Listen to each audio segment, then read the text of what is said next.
So something to keep in mind when you start composing, you're going to get some very good footage and you're going to get some not so great footage from your directors.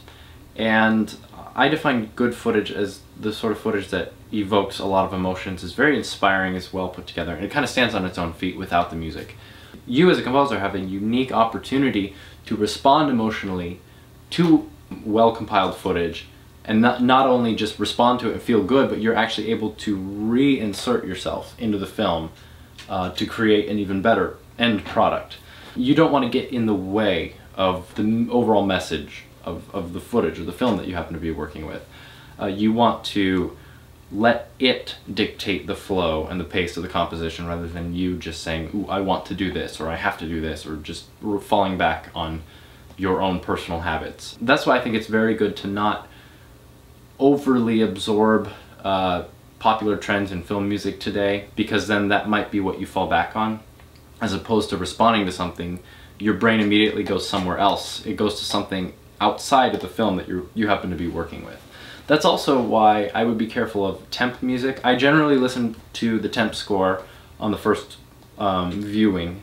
I generally ask the director for one version with the temp score if there is one, and then one version without music, just dialogue or whatever, sound effects, whatever happens to be there. I usually will watch through with the temp score once, and then I never listen to it again until I've finished it. And then I watch with the temp score just to make sure I didn't miss any emotional arches that the director would have wanted, and it would have been clear that the director wanted it from the temp score. So it's a very good idea to sit down, if possible, with the director personally, and sit in a room and watch through the score without any music. And this is the spotting session, basically, where you're sitting there taking notes and the director's saying, all right, here, for sure, I want this sort of thing. For here, I want this. For here, I want this. If the director trusts you and knows you very well, you'll probably get fewer spotting suggestions or demands. But in general, directors have an idea of what they're looking for, and that's, again, why they hired you in particular.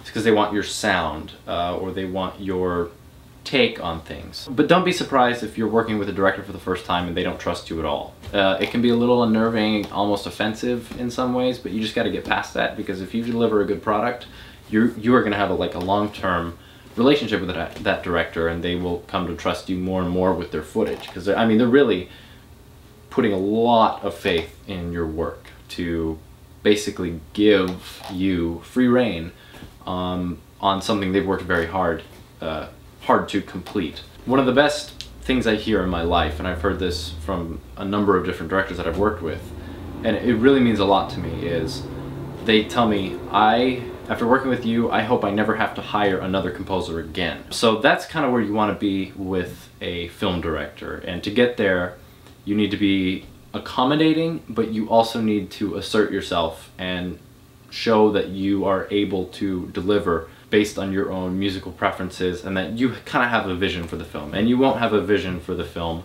unless the film presents itself well. So this gets back to what I said at the beginning. You have inspiring footage, and you have not so great, not so inspiring footage, and it's up to you to determine what you do with what. For more details on behind the scenes and how I craft kind of the flow and the emotions of a scene, I have a few tutorials on my channel that you might want to check out, and I hope those help.